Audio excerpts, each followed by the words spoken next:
My name is Carson. Welcome back to Thrifty Garage. In today's video, we're going to take a look at our Bobcat T66.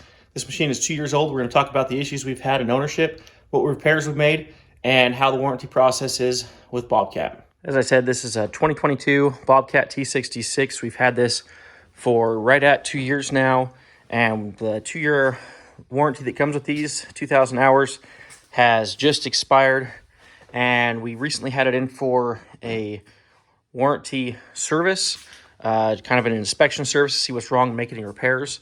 So they're really cool that Bobcat does that. They will inspect the machine and repair whatever's needed. So let's talk about what they did in that service. When I brought it into my dealership, I brought up any issues I've had with the machine, and they talked me through the repairs. One of the first things we talked about was this door sill. This door sill has always leaked right here from day one. Since I got the machine, whenever you pressure wash it or it rains, it will leak inside the cab there. They did go ahead and adjust this door and replace this door sill, which was awesome. They did say that's typically not an item that you take care of at the 2-year mark.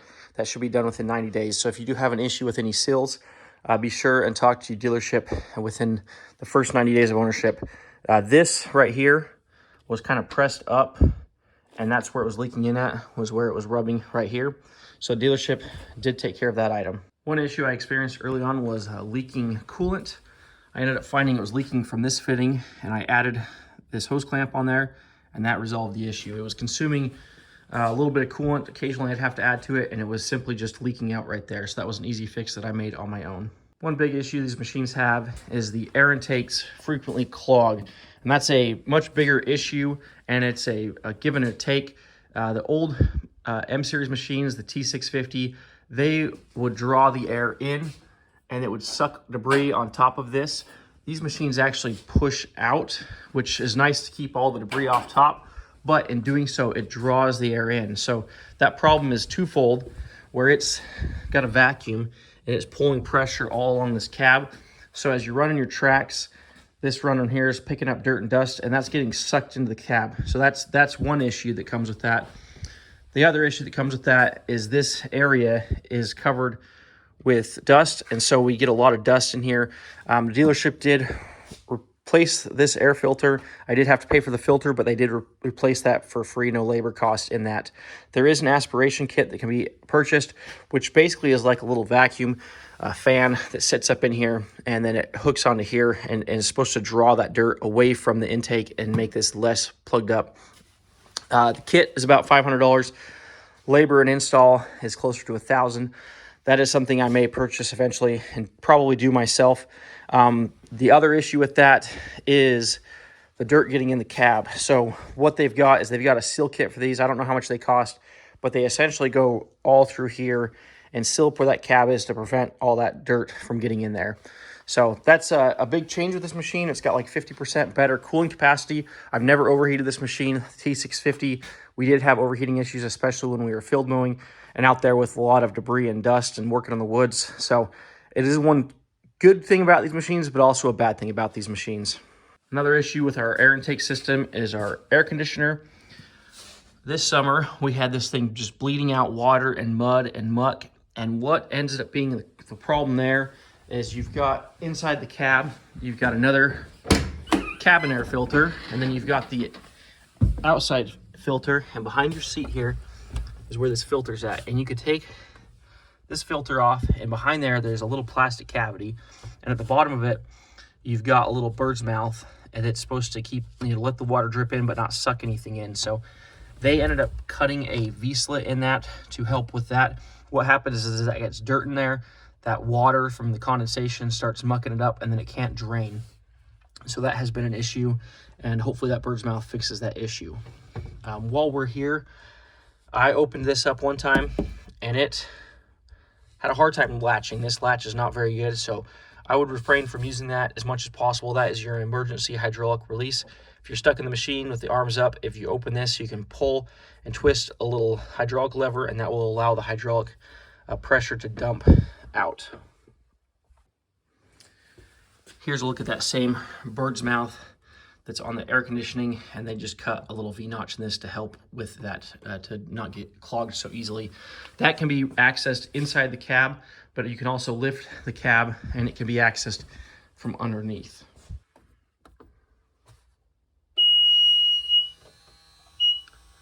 One issue I've had early on is the radio communication has an error.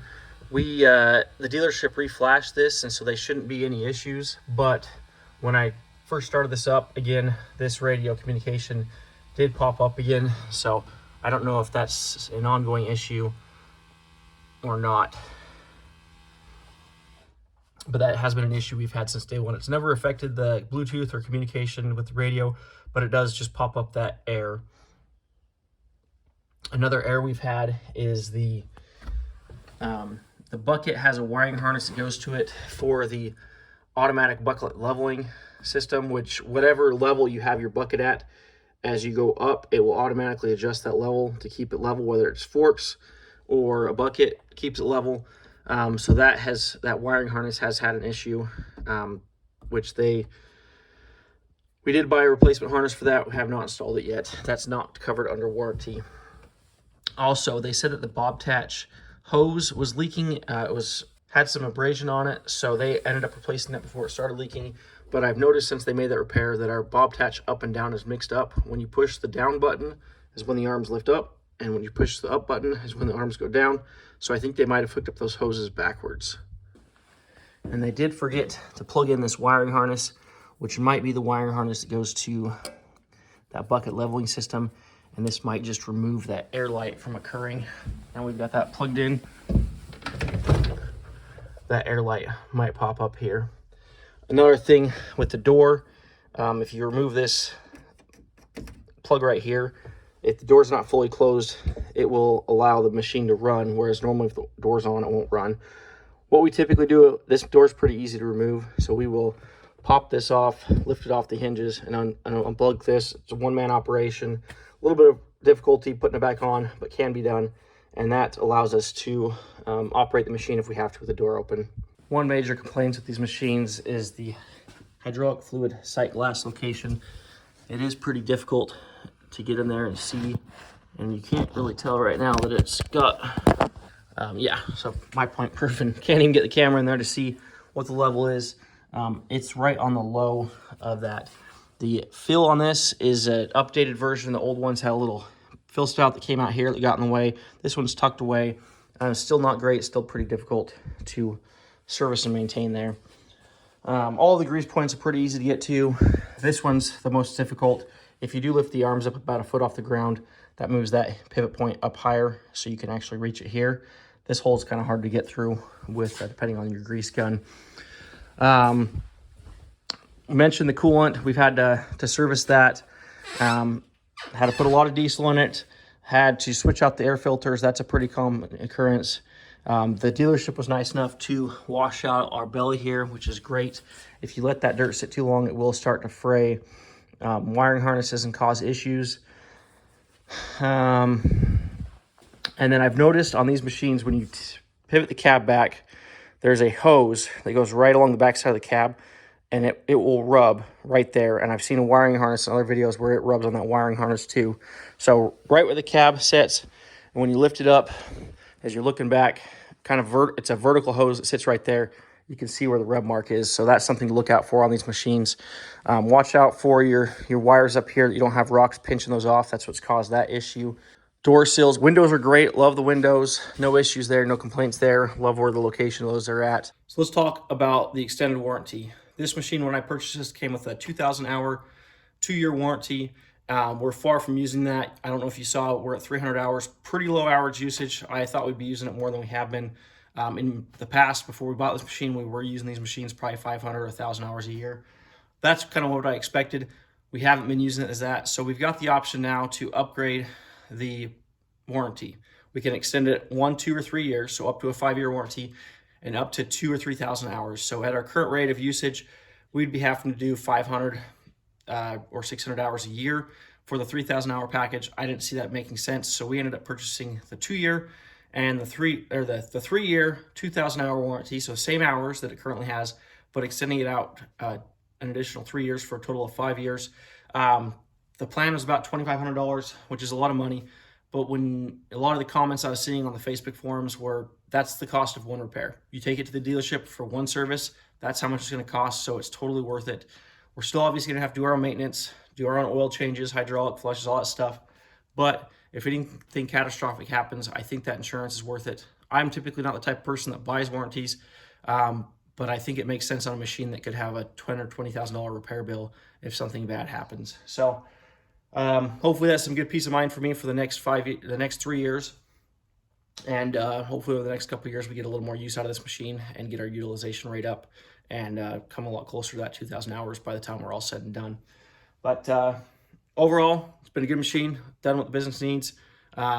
We need to have something that can fork things and load things. And, we got snow removal coming, we got ice melt, our different landscape projects. So it's definitely been a useful machine for the business. So if you have any questions about our warranty process, our experiences, feel free to leave questions down below.